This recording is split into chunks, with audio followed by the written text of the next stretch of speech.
Hi, this is Amarraja Nares, Faculty of Bioscience, CC Institute, Vijayanagaram. ఈ వీడియోలో మనం గత ఆర్ఆర్బీలో ఇచ్చిన మోస్ట్ ఇంపార్టెంట్ బయాలజీ ప్రశ్నలను డిస్కస్ చేద్దాం.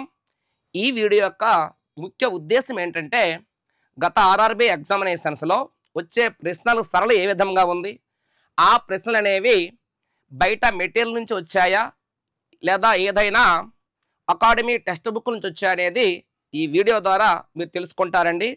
క్లియర్? ఒక్కసారి బోర్డు పైన ఫస్ట్ ప్రశ్న డిస్ప్లే అవుతుంది, చూడండి ఒక్కసారి. మొదటి ప్రశ్న చూద్దాం, కరెక్ట్ అబ్జర్వ్ చేయండి. మొదటి ప్రశ్న, which of the following is not a part of the elementary canal of the human body అన్నాడు. తెలుగులో క్రింది వాటిలో మానవ ఆహార నాళంలో భాగం కానిది అన్నాడు. ఇక్కడ ఆప్షన్ చూడండి, రెక్టమ్, ఈసోఫాగస్, ట్రాకియా, ఫారింగ్స్. తెలుగులో చూడండి, పురీషనాళం, ఆహారవాహిక, వాయునాళం, గ్రస్ని అన్నాడు. క్లియర్ కదండి? మరి ఈ ప్రశ్న గురించి మనకు ఆన్సర్ తెలియాలంటే మానవ జీర్ణ వ్యవస్థలో హ్యూమన్ డైజెస్టివ్ సిస్టంలో భాగాలు ఏమున్నాయో ముందు మనం చూడాలండి. కరెక్ట్గా అబ్జర్వ్ చేయండి. మానవ జీర్ణ వ్యవస్థలో హ్యూమన్ డైజెస్టివ్ సిస్టంలో మానవ జీర్ణ వ్యవస్థలో ప్రధానముగా రెండు భాగాలు ఉంటాయండి. ఒకటి ఆహార నాళం, కరెక్ట్గా అబ్జర్వ్ చేయండి, ఆహార నాళం. సెకండ్ వన్ జీర్ణ గ్రంథులు. జీర్ణ గ్రంథులు. ఈ ఆహార నాళంలో మరలా భాగాలు ఉంటాయండి. ఒకటి నోరు, సెకండ్ వన్ ఆస్యకుహరం, కరెక్ట్గా అబ్జర్వ్ చేయండి, ఆస్యకుహరం. థర్డ్ వన్ గ్రసని, నెక్స్ట్ వన్ ఆహారవాహిక. ఆహారవాహిక. తరువాత భాగం జీర్ణాశయం. జీర్ణాశయం. తరువాత భాగం చిన్న ప్రేగు. తరువాత భాగం పెద్ద ప్రేగు. తరువాత భాగం పురీషనాళం. లాస్ట్ వన్ పాయు అండి. ఇంగ్లీష్లో ఒకసారి చూద్దాం. డైజెస్టివ్ సిస్టమ్ అంటారు ఇంగ్లీష్లో. ఆహార నాళంకి ఇంకొక పేరు ఎలిమెంటరీ కెనాల్. కరెక్ట్ వినండి, elementary canal. Very very important points అండి అవన్నీ ఉన్నాయి. ఆహార నాళంకే జీర్ణనాళం అనవచ్చు, డైజెస్టివ్ డక్ట్. ఈ ఎలిమెంటరీ కెనాల్లో మళ్ళీ పార్ట్స్ చూడండి. Mouth, mouth. Second one buccal cavity. Third one pharynx. Next one oesophagus. Next one stomach. Next one small intestine. Next one large intestine. Next one rectum. Last one anus. Human digestive system has mainly two parts. First part is alimentary canal, second one digestive glands. Alimentary canal consists the following parts: mouth, buccal cavity, pharynx, esophagus, stomach, small intestine, large intestine, rectum, anus. మనకి ప్రశ్నలో elementary కెనాల్లో part కానిది అన్నాడు. First one చూడండి, rectum ఉంది. Rectum elementary కెనాల్లో part కాబట్టి ఆన్సర్ది కాదు. Second one oesophagus, ఇది కూడా ఎలిమెంటరీ కెనాల్లో పార్ట్ కాబట్టి ఆన్సర్ది కాదు. థర్డ్ వన్ చూడండి, ట్రాకియా అన్నాడు. ట్రాక్ అనేది ఎలిమెంటరీ కెనాల్లో పార్ట్ కాదు. ఫారింగ్స్ కూడా ఎలిమెంటరీ కెనాల్లో పార్ట్. తెలుగులో చూడండి, పురీషనాళం, ఆహారవాహిక, గ్రసని. ఈ మూడు ఆహార నాళంలో భాగాలు. కానీ వాయునాళం అనేది ఆహార నాళంలో భాగం కాదు. వాయునాళం అనేది శ్వాస వ్యవస్థలో భాగం. రెస్పిరేటరీ సిస్టంలో వన్ పార్టే ట్రాకియా. రెస్పిరేటరీ సిస్టంలో పార్ట్స్ ఉంటాయండి. Nostrils, nasal cavities, pharynx, larynx, trachea, bronchi, bronchioles, alveoli. అవన్నీ కూడా మనం ఇప్పుడు బోర్డు మీద ఎక్స్ప్లెయిన్ చేయలేమండి. ఎందుకంటే వీడియో లెంగ్త్ ఎక్కువ వస్తుంది, దాంతోపాటు క్వశ్చన్ ఎక్స్ప్లెనేషన్ కాబట్టి అబ్జర్వ్ చేయాలి. ఆన్సర్ ఏంటండి ట్రాకియా. మరి ఈ ప్రశ్న అనేది academy text book NCERT syllabus అండి, ఇప్పుడు ఆంధ్రప్రదేశ్లో ఉంది. ఈ ఎన్సీఆర్టీ సిలబస్లో 10th క్లాస్ బయాలజీ లెసన్లో బయాలజీలోని ఫస్ట్ లెసన్ ఉందండి లైఫ్ ప్రాసెసెస్, జీవక్రియ లెసన్ ఉంది. ఆ లెసన్లో పేజీ నెంబర్ 15లో ఈ బిట్ యొక్క సమాచారం ఉందండి. కరెక్ట్గా అబ్జర్వ్ చేయండి. 10th క్లాస్ పేజీ నెంబర్ 15లో ఈ బిట్ ఉంది. ఇది గత ఆర్ఆర్బి ఎన్టీపీసీలో ఇచ్చిన బిట్ ఇక్కడ కూడా ఉంది. ఇదంతా మనం ఈ వీడియోలో చదవడం వేస్ట్. అంటే ఆర్ఆర్బి ఎన్టీపీసీలు ఇవన్నీ మొత్తం చదవడానికి ఇప్పుడు ఇది యూట్యూబ్ వీడియోస్ కాబట్టి లెంగ్త్ ఎక్కువ అవుతుంది కాబట్టి అబ్జర్వ్ చేయండి. క్లియర్ కదండి. నెక్స్ట్ ప్రశ్న మనం అబ్జర్వ్ చేస్తాం. చూడండి ఒకసారి. Next question, which of the following enzymes in the saliva breaks down starch which is complex molecule to give simple sugar అన్నాడు. కాబట్టి చూడండి, లాలాజలంలో ఉండే ఏ ఎంజైము సంక్లిష్ట అణువైన స్టార్చ్ను సరళ చక్కెరలుగా మార్చును. స్టార్చ్ పడలేదండి, సంక్లిష్ట అణువైన స్టార్చ్ను సరళ చక్కెరగా మార్చును అన్నాడు. ఆప్షన్ 1 లాలాజల ట్రిప్సిన్, లాలాజల ఎమైలేజ్, లాలాజల లైపేజ్, లాలాజల pepsin. Salivary trypsin, salivary amylase, salivary lipase, salivary pepsin అన్నాడు. ప్రశ్న చూడండి, సలైవ అన్నాడు లాలాజలం. ఈ లాలాజలంలో ఉండే ఏ ఎంజైమ్ అనేది స్టార్చ్ని షుగర్గా కన్వర్ట్ చేస్తుంది, అంటే స్టార్చ్ని గ్లూకోజ్గా కన్వర్ట్ చేస్తుంది అన్నాడు. చూద్దాం ఇక్కడ ఒకసారి మనం. చూడండి, లాలాజలం అనేది లాలాజల గ్రంథుల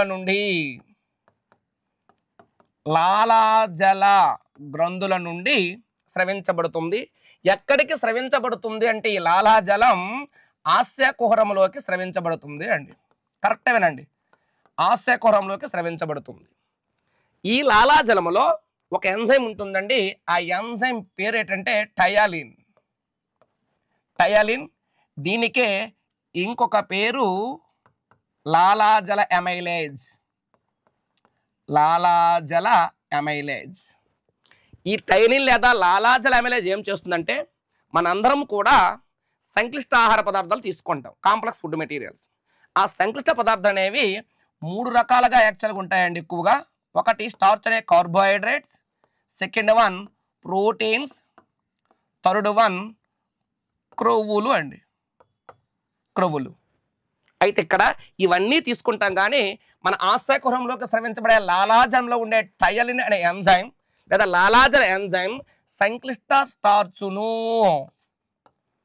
మాల్టోజ్ అనే సరళమైన చక్కెరలుగా మార్చును. తర్వాత మాల్టోజ్ గ్లూకోజ్గా మారుతుంది.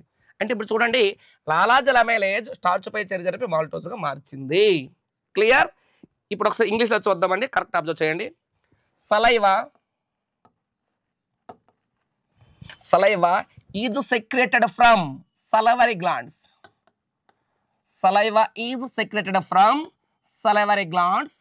Saliva is secreted into buccal cavity. Saliva is secreted into buccal cavity. Saliva contains an enzyme called salivary amylase. Salivary amylase or tyalin. Clear? Starch is converted into maltose in the presence of tyalin at buccal cavity. Clear? ఇప్పుడు ఒకసారి observe చేయండి, ప్రశ్న ఏమి ఇచ్చాడో. Which of the following enzymes in the saliva breaks down starch into simple sugars అన్నాడు. ఆ simple షుగరే maltose అండి. అయితే ఇక్కడ స్టార్చ్ మాల్టోజ్ గా ఎవరు మార్చారు చూడండి, లాలాజల ఎమైలేజ్, సలైవరీ అమైలేజ్. ఆప్షన్స్ లో సలైవరీ అమైలేజ్ సెకండ్ ఆప్షన్ లో ఉంది కాబట్టి సెకండ్ 1 రైట్ ఆన్సర్. తెలుగులో చూడండి, లాలాజలంలో ఉండే ఏ ఎంజైమ్ సంక్లిష్ట స్టార్చ్ను సరళ చక్కెరలుగా మారుస్తుంది అన్నాడు. ఎవరు? లాలాజల అమైలేజ్. ఈ ప్రశ్న అనేది గత ఆర్ఆర్బిలో గ్రూప్ డిలో వచ్చిన ప్రశ్న అండి.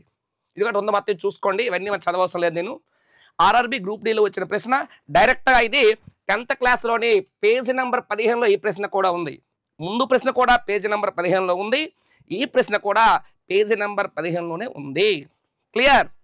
నెక్స్ట్ ప్రశ్న చూద్దామండి. ఒక్కసారి మనం చూడండి, ఒక్కసారి చూడండి. The filtration units of human kidneys are called. Option 1 neutrons, option 2 nephron, option 3 neurons, option 4 protons. మానవ మూత్రపిండాలలో వడపోత ప్రమాణాలు అన్నాడు.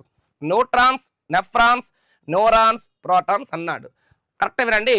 Filtration units in human kidney అన్నాడు. కిడ్నీ కోసం ఒకసారి మనం మాట్లాడదామండి. చూడండి ఒకసారి.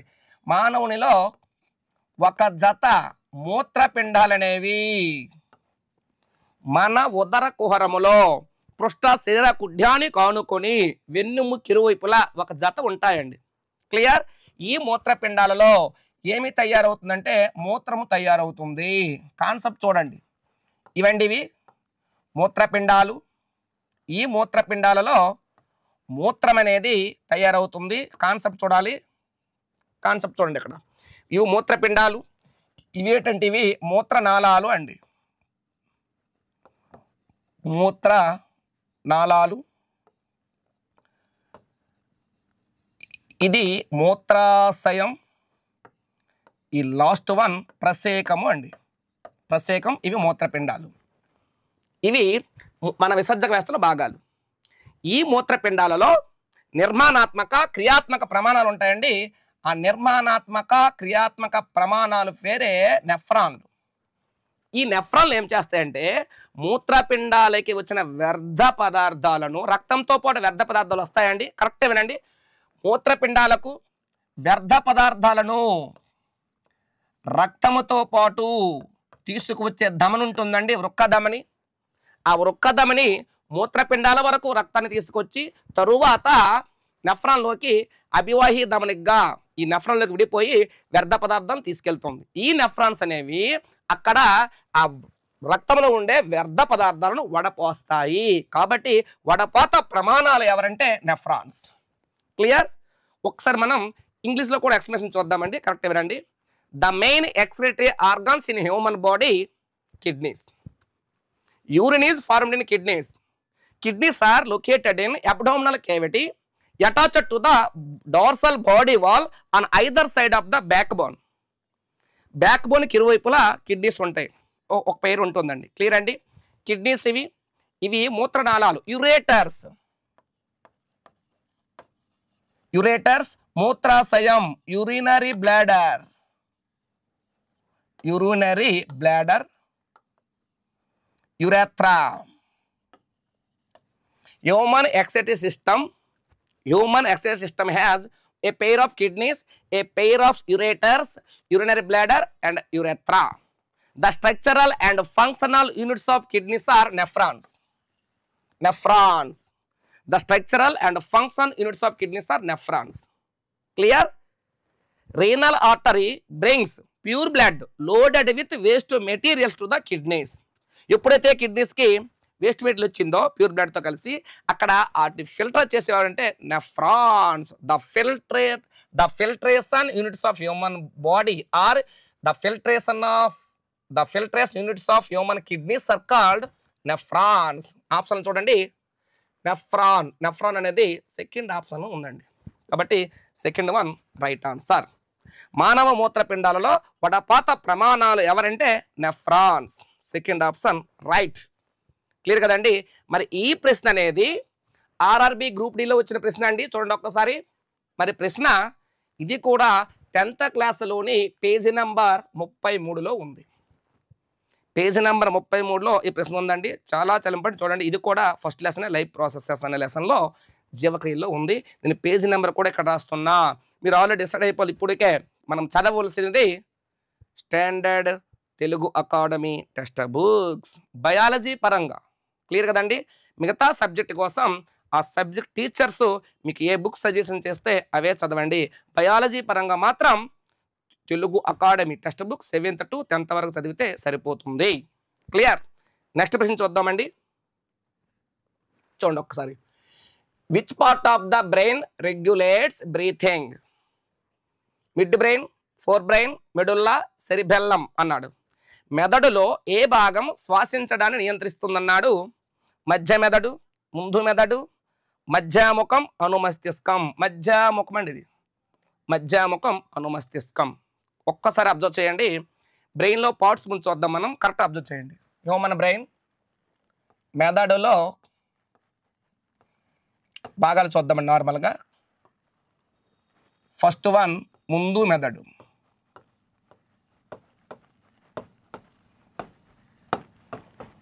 సెకండ్ వన్ మధ్య మెదడు, థర్డ్ వన్ వెనుక మెదడు. క్లియర్? మనకి 10th క్లాస్లో ముందు మెదడులో మళ్ళీ ఏ భాగాలు ఉంటాయి, మధ్య మెదడులో ఏ భాగాలు ఉంటాయి, వెనుక మెదడులో ఏ భాగాలు ఉంటాయి ఇవ్వలేదు. కానీ ఒకసారి మీరు తెలుసుకోవడానికి చూడండి. ముందు మెదడులో భాగాలు ఇక్కడ రాస్తున్నాను నేను. గ్రానలంబికలు, గ్రానలంబికలు. సెకండ్ వన్ మస్తిష్కం, థర్డ్ వన్ ద్వారగోర్ధం, last one hypothalamus.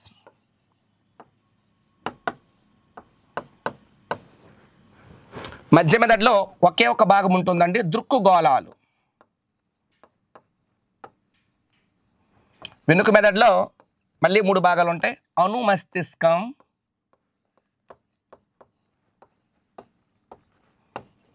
Fans వెరోలి,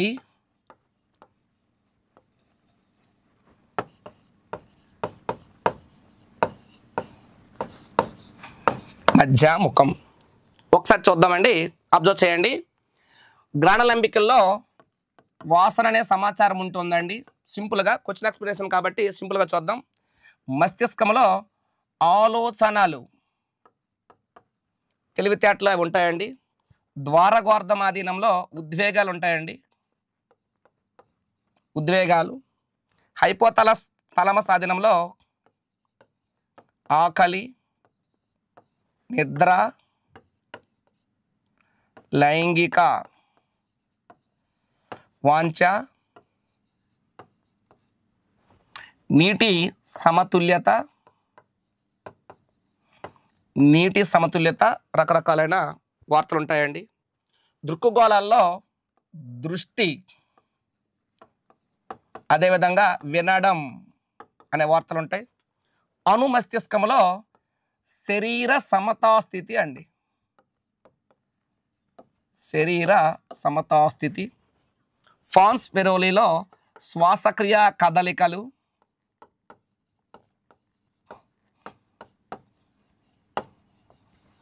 మధ్యముఖములో అనియంత్రిత చర్యలండి.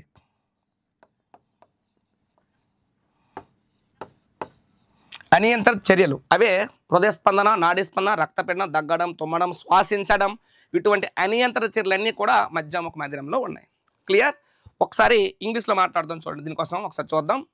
Brain అండి, brain. Human brain has 3 parts. First one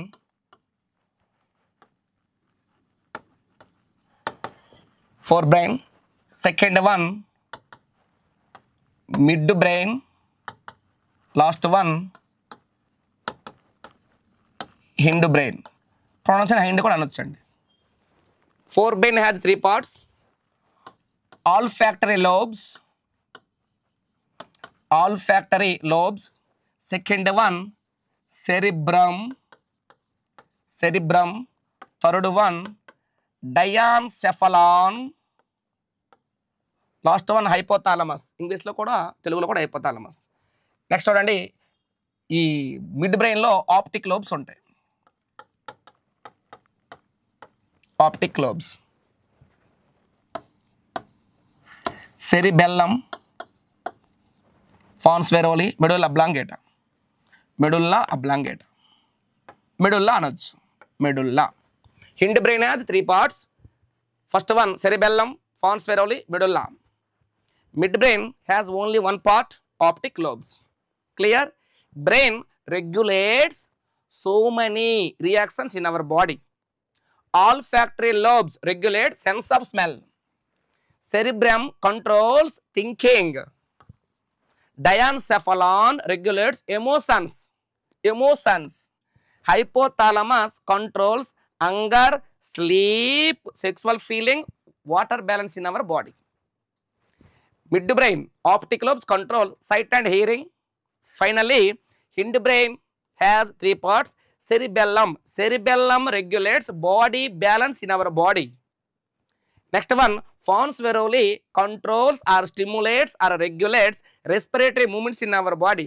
Respiratory movements means inhalation and exhalation.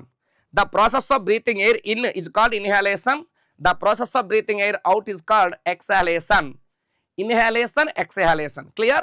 Next one, medulla oblongata. Medulla oblongata controls involuntary, uncontrolled actions such as blood pressure, pulse rate, heartbeat, sneezing, vomiting, swallowing and breathing. ప్రశ్న చూడండి ఇప్పుడు ఒక్కసారి, which part of the brain regulates breathing అన్నాడు. Breathing ని control చేసే brain part ఏదన్నాడు? Already medulla. ఇదిగో medulla. Third option right అండి. మెదడులో ఏ భాగం శ్వాసించడాన్ని నియంత్రిస్తుందన్నాడు? మధ్యాముఖం. Third one right answer. Clear? ఈ ప్రశ్న అనేది పేజీ నెంబర్ 49 10th క్లాస్లో ఉందండి. ఇది కంట్రోల్ అండ్ కోఆర్డినేషన్ సిస్టమ్, నియంత్రణ సమన్వయ వ్యవస్థ అనే పాఠ్యాంశం నుంచి ఈ బిట్ రావడం జరిగింది. క్లియర్? నెక్స్ట్ ప్రశ్న మనం ఒకసారి అబ్జర్వ్ చేద్దామండి. నెక్స్ట్ క్వశ్చన్ చూడండి ఒకసారి. Which of the following is an example of an ovarian hormone? Female sex hormone అడిగాడండి ఇండైరెక్ట్గా. Testosterone, adrenaline, oestrogen, thyroxine. ఇది ఆర్ఆర్బి గ్రూప్ డి ప్రశ్న అండి. ఇది చూడండి, క్రింది వాటిలో స్త్రీ బీజకోశ హార్మోన్ అన్నాడు. Testosterone, adrenaline, oestrogen, thyroxine. Clear? కరెక్ట్గా చూద్దామండి. ఫీమేల్ రీప్రొడక్టివ్ సిస్టమ్ కోసం మాట్లాడాలి. ముందు మనం తెలుగులో మాట్లాడదాం. స్త్రీ ప్రత్యుత్పత్తి వ్యవస్థ.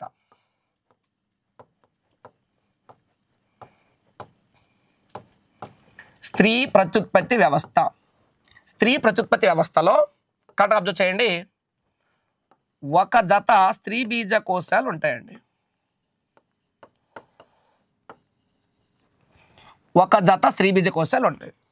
అదే విధముగా ఒక జత ఫాలోపియన్ నాళాలు, స్త్రీ బీజ వాహికలు ఉంటాయండి.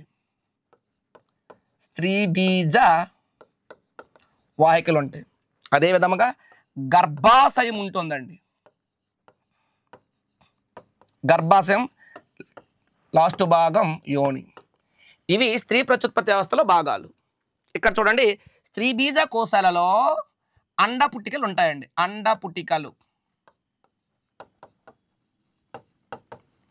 ఈ అండ పుట్టికల్లో ఏమి ఏర్పడుతుందంటే అండం క్షయకణ విభజన ద్వారా ఏర్పడుతుంది. కాన్సెప్ట్ వినాలి. ఈ అండ పుట్టికల నుంచి స్త్రీలలో ఒక హార్మోన్ వస్తుందండి. ఆ హార్మోన్ పేరే ఈస్ట్రోజన్. మనకు అడిగిన ప్రశ్న కూడా అదే. చూద్దాం ఒకసారి అండి. Which of the following is an example of and ovarian hormone అన్నారు. ఓవేరియన్ హార్మోన్ మీకు ఆల్రెడీ ఆన్సర్ వచ్చి ఉంటుంది. ఒకసారి ఎక్స్ప్రెషన్ చూద్దామండి. Female reproductive system consist the mainly 4 parts. First one ovaries. First part is ovaries. Second one fallopian tubes. Third one uterus. Last one vagina. The female reproductive organs are ovaries. Ovaries are located in abdominal cavity on either side of the uterus. Ovaries contain ovarian follicles.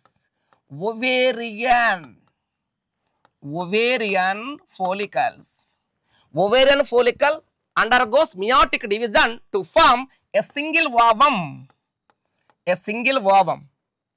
When an ovum is mature, ovum is released from ovarian follicle. That process is called ovulation. Clear? The female sex hormone estrogen is secreted from ovarian follicle. So it is the ovarian hormone. అదే bit అడిగాడండి. ovarian hormone. Female లో ovarian hormone ఎవరు? ఇప్పుడు oestrogen. Option third అండి ఇక్కడ right answer. క్రింది వాటిలో స్త్రీ బీజకోశ హార్మోన్ ఎవరనంటే ఈస్ట్రోజన్. క్లియర్? మిగతా హార్మోన్లు కూడా ఉన్నాయి. Male sex hormone testosterone. adrenaline controls emotions. Adrenaline hormone secreted from adrenal glands.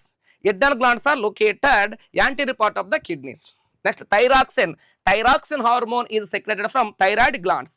Thyroid glands are located in near neck. Clear. Thyroxine regulates BMR.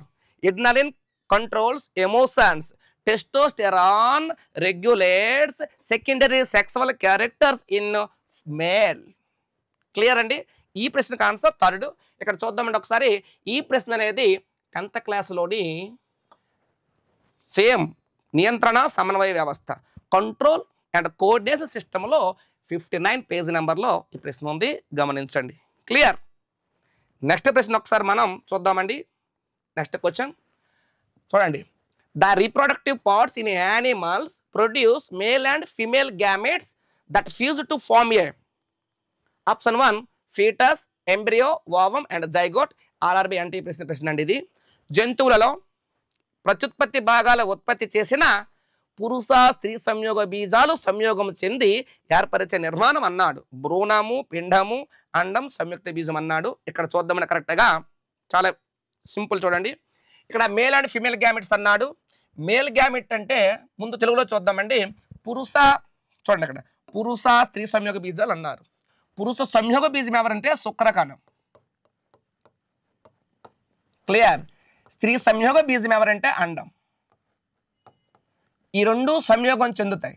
ఈ రెండు సంయోగం చెందడాన్ని ఫలదీకరణ అంటామండి. ఈ ఫలదీకరణ అనేది స్త్రీలలో ఫాలోఫినాలంలో జరుగుతుంది. ఫాలోఫియన్ నాళములో జరుగుతుంది. ఫలదీకరణ ఫలితముగా ఏమి ఏర్పడుతుందంటే సంయుక్త బీజం ఏర్పడుతుందండి. ఫలదీకరణ ఫలితంగా సంయుక్త బీజం. ఈ సంయుక్త బీజం సమవిభజన చెంది 6 రోజుల్లో పిండముగా మారుతుంది. 3వ నెల నుండి పిండాన్ని మనం ఏమనొచ్చు అంటే భ్రూణము అంటారు. భ్రూణము. క్లియర్ కదండి. Very very important. చూడండి ఒక్కసారి. శుక్రకణాన్ని పురుష సంయోగ బీజం, అండాన్ని స్త్రీ సంయోగం రెండు కలవడమే ఫలదీకరణ. యాక్చువల్గా శుక్రకణ కేంద్రకం, అండ కేంద్రకం కలవడమే ఫలదీకరణ. ఫలదీకరణ ఎక్కడ జరిగిన స్త్రీలలో? ఫాలోఫినాలంలో. ఫాలోఫినాలం జరిగిన తర్వాత సంయుక్త బీజం ఏర్పడింది. తర్వాత పిండముగా మారి, తరువాత భ్రూణముగా మారి, తరువాత జీవిగా ఏర్పడుతుంది. క్లియర్ కదండి. కరెక్ట్ వినండి. The male gamete is sperm cell. The female gamete is ovum. The sperm cell and ovum fuse to form zygote. To form zygote. That process is called fertilization.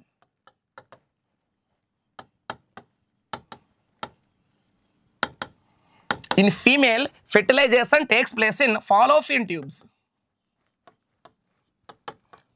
Fallopian tubes. In animals, fertilization is classified into 2 types. Internal fertilization, external fertilization. Fertilization takes place inside the female body. The type of fertilization is called internal fertilization. Fertilization takes place outside of the female body. The type of fertilization is called external fertilization. External fertilization found in fishes, amphibians, starfish and earthworm also. Clear? ఇక్కడ చూడండి. Fertilisation తర్వాత ఎవరు ఏర్పడ్డారు? Zygote. After fertilization, zygote is formed. Zygote becomes an embryo.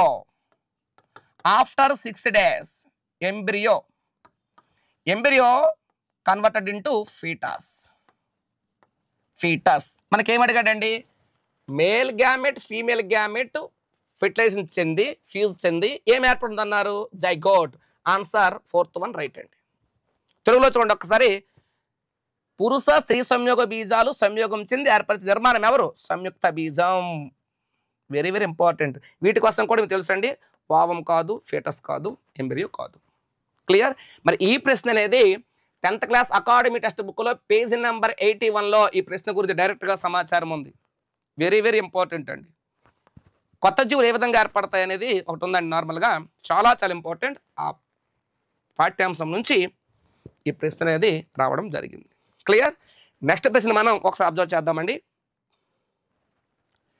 Which of the following are the 3 carbon molecules formed during respiration? Very very important question అండి ఇది. RRB group డీలో ఇచ్చాడు ఈ ప్రశ్న. Ethanol and lactic acid, ethanol and malic acid, lactic acid and pyruvate and ethanol అన్నారు.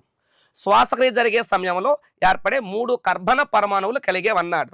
Options చూడండి, ఇక్కడ ఉన్నాయి, మళ్ళీ చదవడం మనం ఇక్కడ అనవసరం. కరెక్ట్ అబ్జర్వ్ చేయండి, ఇక్కడ ఉన్న ఆప్షన్స్ క్లియర్. ఒకసారి చూడండి, ఆప్షన్స్ ఉన్నాయి, చూద్దాం ఒకసారి. శ్వాసక్రియ కోసం ఇచ్చాడండి ఇక్కడ. శ్వాసక్రియ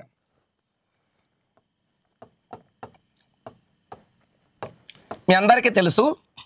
శ్వాసక్రియ అంటే అర్థం గ్లూకోజ్ అనేది, గ్లూకోజ్, కార్బన్ డైఆక్సైడ్, వాటర్, అదేవిధంగా శక్తిగా కన్వర్ట్ అవుతుంది. యాక్చువల్ దీనికి ఎవరు ఉండాలంటే ఆక్సిజన్ ఉండాలండి, తర్వాత చూద్దాం. ఈ ప్రాసెస్ శ్వాసక్రియ, దీన్ని శ్వాసక్రియ అంటాం. ఇది కణంలో జరుగుతుంది కాబట్టి దీన్ని ఏమంటారంటే కణ శ్వాసక్రియ. మరి శ్వాసక్రియ ఎక్కడ జరిగింది? ఇప్పుడు కణంలో. కణంలో ఈ మధ్య భాగాన్ని ఏమంటామంటే కేంద్రకం అండి.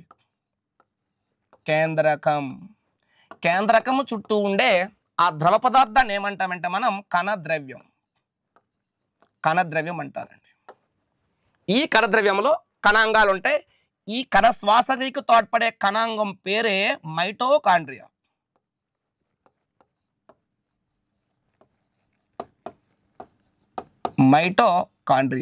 ఈ మైటోకాండ్రియానే కణ శ్వాసక్రియ కంప్లీట్ అవుతుందండి. చూద్దామండి. మరి కణ శ్వాసక్రియ జరుగుతున్నప్పుడు మొదటిగా గ్లూకోజ్ అనేది కొద్దిగా ఇంపార్టెంట్ అండి. ఇది గ్లూకోజ్ అనేది అక్కడ ప్లేస్ సరిపోదు కాబట్టి ఇటు సైడ్ రాస్తానండి. మొదటి స్టెప్లో పైరువేట్లుగా మారుతుందండి. ఒక పైరువేట్లో 3 కర్బన పరమాణువులు ఉంటాయి. ఇది మొదటి దశ. ఇది ఎక్కడ జరుగుతుందంటే కణద్రవ్యం, ఈ కణద్రవ్యంలో జరుగుతుంది. తరువాత ఈ పైరువేట్లు మైటోకాండ్రియాలోకి వెళ్తాయండి.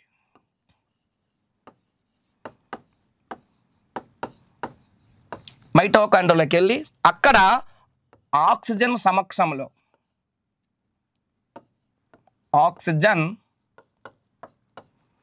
సమక్షంలో ఈ మైటోకాండ్రియాలో పైరువేట్లు అనేవి ఎలా మారుతాయంటే కార్బన్ డైఆక్సైడ్, వాటర్, అదేవిధంగా శక్తిగా మారుతాయి. యాక్చువల్ 6 అండి, యాక్చువల్ శక్తిగా మారాయి. మరి ఆక్సిజన్ సమక్షంలో జరిగింది కాబట్టి దీన్ని ఏమంటామంటే వాయు సహిత శ్వాసక్రియ. ఇది కొన్ని సందర్భాల్లో ఈ పైరువేట్స్ అనేవి మన కండరాలకి చేరి అక్కడ ఆక్సిజన్ లేనప్పుడు, కాన్సెప్ట్ చూడండి, ఆక్సిజన్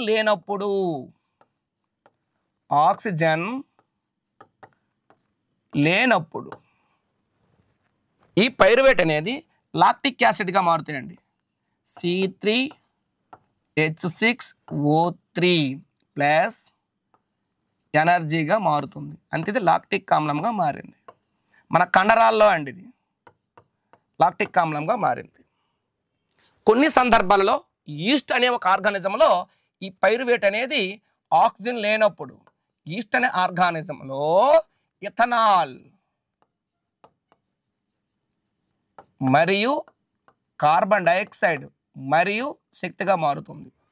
ఇథనాల్ ఫార్ములా C2H5OH అండి. ఇలా మారుతుందండి. ఇది రెస్పిరేషన్. యాక్చువల్గా చూడండి, ఇక్కడ రెస్పిరేషన్లో గ్లూకోజ్ అనేది ఎనర్జీగా కన్వర్ట్ అవుతుంది. ఇది సెల్స్లో జరుగుతుంది, cellular respiration. Respiration takes place in cells. It is also called cellular respiration. Cellular respiration is classified into 2 types: aerobic respiration and ఇక్కడ జరిగేది ఎనరోబిక్ రెస్పిరేషన్ అంటారండి. Aerobic respiration, second one anaerobic respiration. Aerobic respiration takes place in the presence of oxygen. Anaerobic respiration takes place in the absence of oxygen. Aerobic respiration found in plants and animals. Anaerobic respiration found in yeast organism and bacteria and some magills. In our magills, pyruvate convert into lactic acid. In yeast, pyruvate convert into ethanol. 2 carbon molecule ఉంటాయి ఇథనాల్లో, ఇక్కడ 3 ఉంటాయి. Clear కదండి. ఇప్పుడు మనం ప్రశ్న ఒకసారి చూద్దాం. 3 carbon molecules ఎన్ని ఉన్నాయి? 3 కార్బన్ మాలిక్యూల్స్ ఉండేవి ఏవి అన్నాడు రెస్పిరేషన్ జరుగుతున్నప్పుడు చూద్దామండి. ఒకసారి ఇథనాల్ అన్నాడు. ఇథనాల్లో కార్బన్ మాలిక్యూల్స్ 2, లాక్టిక్ యాసిడ్లో 3 కాబట్టి ఇది తప్పు. ఇథనాల్లో 2, మాలిక్ యాసిడ్ అన్నాడు ఇక్కడ 2 3 ఇది తప్పు.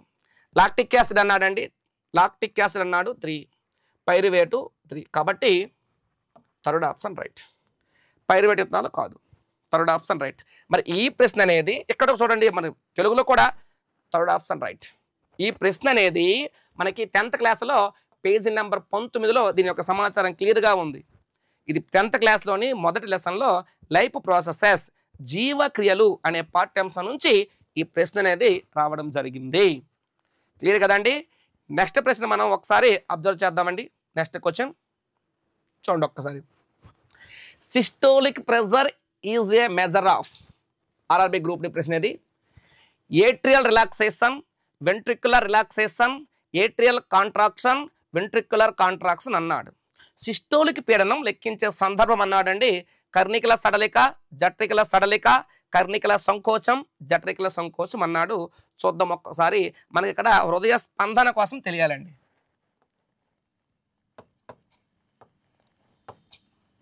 హృదయ స్పందన కోసం తెలియాలి.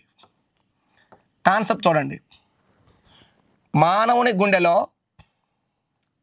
గదులు 4 ఉంటాయి. పై గదులు కర్ణికలు, క్రింది గదులు జట్రికలు తెలిసిందే. ఎడమ కర్ణిక, ఎడమ జట్రిక, కుడి కర్ణిక, కుడి జఠరిక. ఇప్పుడు కరెక్ట్ వినండి. ఇవి నార్మల్గా శరీర భాగాలు అనుకోండి, ఇవి ఊపిరితిత్తులు అనుకోండి. ఊపిరితిత్తుల నుండి ఎడమ కర్ణిక్కు రక్తాన్ని తీసుకొచ్చేది పుపుస సిర అండి. పుపుస సిర ఎడమ కర్ణిక ఎడమ జట్రిక మధ్యలో ఉంటుంది అగ్రద్వయ కవాటం. దీనికే మిట్రల కవాటం లేదా ద్విపత్ర కవాటం అంటారు. కాన్సెప్ట్ కరెక్ట్ వినండి వేగంగా. నెక్స్ట్, ఈ ఎడమ జట్రిక నుండి మహాధమని బయలుదేరే స్థానంలో మహాధమని కవాటాలు ఉంటాయండి. మహాధమని కవాటాలు అనేవి ఉంటాయి. ఎడమ జట్రిక నుండి బయలుదేరుతుంది మహాధమని. మహాధమని ఇక్కడ శరీర భాగాల నుంచి కుడి కర్ణికలోకి 2 రకాల సిరలు తెరుచుకుంటాయండి. ఒకటి పూర్వ మహాశిర, సెకండ్ వన్ పరమహాశిర. కుడి కర్ణిక కుడి జట్రిక మధ్యలో ఉంటుంది అగ్రత్రయ కవాటం. అబ్జర్వ్ చేయండి కరెక్ట్గా. అగ్రత్రయ కవాటం. కుడి జట్రిక నుండి పుపుసిద్ధమని బయలుదేరే చోటకు 3 కవాటాలు ఉంటాయి. వాటి పేర్లే పుపుస కవాటాలు. మరి ఇక్కడ నుంచి బయలుదేరి ఊపిరితిత్తుల్లోకి రక్తాన్ని తీసుకెళ్తుంది పుపుస ధమని. పుపుస ధమని చూడండి ఒక్కసారి. పుపుసిర ద్వారా ఎడమ కర్ణిక్కు, పూర్వపర మహాశిర ద్వారా కుడి కర్ణిక రక్తం వచ్చింది. వెంటనే ఈ 2 కర్ణికలు ఒక్కసారి సంకోచిస్తాయండి. దాన్ని ఏమంటామంటే కర్ణికల సిస్టోల్ అంటారండి. కర్ణికల సిస్టోల్ అప్పుడు అగ్రత్రయ కవాటం అగ్రద్వయ కవాటం తెరుచుకుంటాయి. అప్పుడు రక్తం జట్రికలోకి వస్తుంది. ఇప్పుడు జట్రికలు సంకోచిస్తాయండి. దాన్ని ఏమంటామంటే జఠరికల సిస్టోల్ అంటారండి. జట్రికల సిస్టోల్. జట్రికల సిస్టోల్ అప్పుడు ఈ 2 కవాటాలు మూసుకుంటాయి కాబట్టి రక్తం పైకి వెళ్ళదు. ఆ 2 కవాటాలు మూసుకునేటప్పుడు ఒక శబ్దం వస్తుందండి. ఆ శబ్దం పేరే లబ్. అదే సందర్భంలో ఈ మహాధమని కవాటాలు ఈ పుపుస కవాటాలు తెరుచుకుంటాయి. అప్పుడు స్పీడ్గా రక్తం మహాధమనిలోకి వస్తుంది. స్పీడ్గా వస్తుంది కాబట్టి అప్పుడు అక్కడ బ్లడ్ ప్రెజర్ చూస్తే 120 మిల్లీమీటర్స్. అంటే ఇదేంటిది సిస్టోలిక్ ప్రెజర్ అండి. సిస్టోలిక్ ప్రెజర్ ఆర్టరీస్లో చూద్దాం. సిస్టోలిక్ పీడనం అంటారు దానికే. నెక్స్ట్ చూడండి. జట్రికలు సంకోచించిన వెంటనే మళ్ళీ జట్రికలు యథాస్థానానికి వస్తాయి. యథాస్థానానికి రావడాన్ని జఠరికల డయాస్టోల్ అంటారండి. జట్రికల డయాస్టోల్ అప్పుడు రక్తం రివర్స్లో వస్తుంది కానీ జట్రికల్లోకి వెళ్ళదు. అప్పుడు ఈ 2 క్లోజ్ అవుతాయి, మూసుకుంటాయి. అప్పుడు ఒక శబ్దం వస్తుందండి. ఆ శబ్దము పేరే డబ్. మరి బ్లడ్ అనేది రక్తం అనేది వెనుక్కి వచ్చింది కానీ గుండెలోకి వెళ్ళలేదు, మళ్ళీ రివర్స్లో వచ్చేస్తుంది. అప్పుడు స్పీడ్ తగ్గుతుంది కాబట్టి అప్పుడు ధమనుల్లో ఆ బ్లడ్ ప్రెషర్ 80 ఉంటుంది. దీన్ని ఏమంటారంటే డయాస్టోలిక్ పీడనం అంటారు. ప్రశ్న ఆన్సర్ ఆల్రెడీ మీ మైండ్లోకి వచ్చి ఉంటుందండి. డయాస్టోలిక్ పీడనం అంటారు. క్లియర్ కదండి. ఒకసారి నార్మల్గా చూడండి, హార్ట్ బీట్ అండి. నార్మల్గా human heart has 4 chambers. Upper chambers are called auricles, lower chambers are called ventricles. Clear. Bicuspid valve located in between left atrium and left ventricle. Systematic valves ఇక్కడ right లేదు, అక్కడ place లేదు కాబట్టి systematic valves located anterior part of the aorta. Tricuspid valve located in between right atrium and right ventricle. Pulmonary valves, పుపిస కవాటాలు తెలుగులో pulmonary valves located anterior part of the pulmonary vein. చూడండి, place లేదు కాబట్టి right లేదు, correct observe చేయండి, అర్థమవుతుంది. Clear కదండి. వెన్ ఆరిక్యులర్ కాంట్రాక్షన్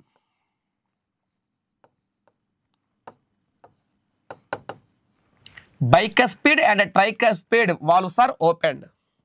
ఎప్పుడైతే ఈ రెండు కాంట్రాక్షన్ చెందాయో, ఆరికల్స్ అండి సంకోచం అంటారు, కాంట్రాక్షన్ చెందడాన్ని ఆరిక్యులర్ కాంట్రాక్షన్ అంటారు. అప్పుడు రెండు ఓపెన్ అయి బ్లడ్ కిందకు వస్తుంది.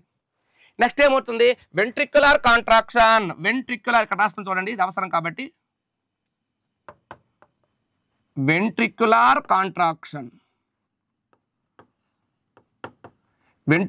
కాంట్రాక్షన్ చెందినప్పుడు ఈ రెండు వాల్వ్స్ కూడా క్లోజ్ అవుతాయి. అప్పుడు ఒక సౌండ్ వస్తుంది, లబ్. అప్పుడు బ్లడ్ ప్రెషర్ 120. ఈ 120 ప్రెషర్ని సిస్టోలిక్ ప్రెషర్ అంటారు. అంటే సిస్టోలిక్ ప్రెషర్ అనేది ఎప్పుడు మెజర్ చేస్తామంటే వెంట్రిక్యులర్ కాంట్రాక్షన్ అప్పుడు. ఒక్కసారి చూడండి, ఇక్కడ ముందు చూడండి, వెంట్రిక్యులర్ కాంట్రాక్షన్ ఇదండి. జఠరికల సంకోచం అప్పుడు సిస్టోలిక్ ప్రెషర్ని కౌంట్ చేస్తారు. అది 120 millimeters ఉంటుంది ఆర్టరీస్లో. ఒకసారి మళ్ళీ చూడండి, ఒకసారి నార్మల్గా. When auricular contraction tricuspid bicuspid valves are opened, then the blood transported from auricles to ventricles. Now ventricles are contraction. When ventricle contraction, blood transported from ventricles to arteries. ఏ విధంగా arteries లోకి వెళ్తుంది అనేది ఇక్కడ ప్రశ్న అండి. When ventricular contraction, systematic valves and pulmonary valves are opened, blood transported from ventricles to arteries. ఎప్పుడైతే arteries లోకి వెళ్ళిందో అప్పుడు ప్రెషర్ ఎక్కువగా ఉంటుంది. when ventricular contraction, blood pressure in arteries is 120 millimeters. It is a systolic pressure. when ventricular relaxation, blood pressure in arteries is 80 millimeters. It is a diastolic pressure. 120/80. దీన్ని ఏమంటారంటే మనం BP blood pressure అంటాం. Clear కదండి. Very important question చెప్పాను. ఈ ప్రశ్న అనేది 10th క్లాస్లోని page number 27లో ఉందండి. ఫస్ట్ లెసన్లోని ప్రశ్న, ఇది కూడా లైవ్ ప్రాసెసెస్. క్లియర్. మరికొన్ని ప్రశ్నలతో నెక్స్ట్ వీడియోలో మళ్ళీ కలుద్దామండి. వీడియో కానీ మీకు నచ్చినట్లయితే లైక్ చేయండి, షేర్ చేయండి. శ్రీ ఇన్స్టిట్యూట్ ఛానల్ను సబ్స్క్రైబ్ చేసుకోండి. సబ్స్క్రైబ్ చేసుకుంటే మరిన్ని నోటిఫికేషన్స్ అనేవి మీకు వస్తాయి. నోటిఫికేషన్స్ అంటే మా వీడియో యొక్క నోటిఫికేషన్స్ అండి. క్లియర్. నెక్స్ట్ వీడియోలో మళ్ళీ కలుద్దాం. బాయ్.